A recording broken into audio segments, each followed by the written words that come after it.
So I just brought a very simple question.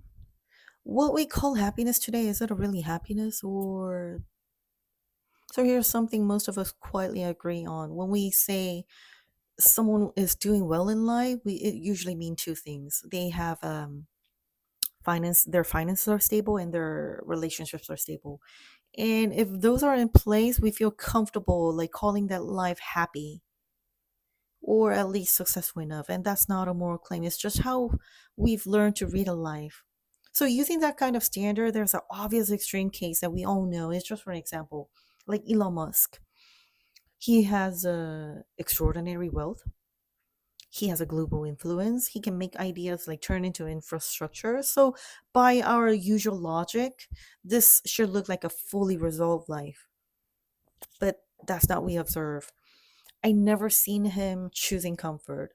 He doesn't slow down. He doesn't seem interested in like reducing pressure at all.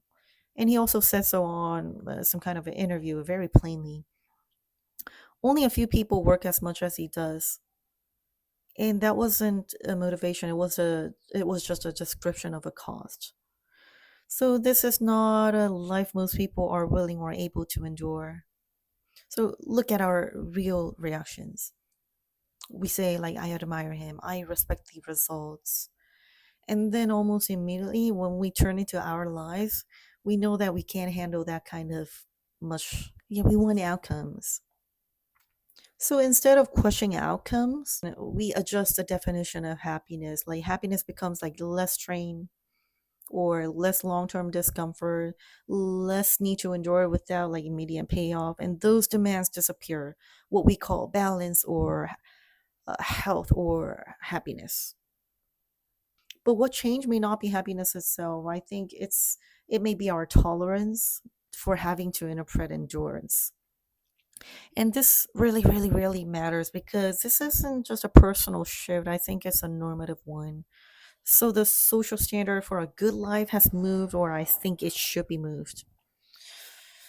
So maybe the question isn't about who looks happy. I think it's more about, do we admire lives with less pain or lives that still allow people to choose which pain is worth carrying it? Because we don't actually want pain free lives. I think we want meaningful outcomes.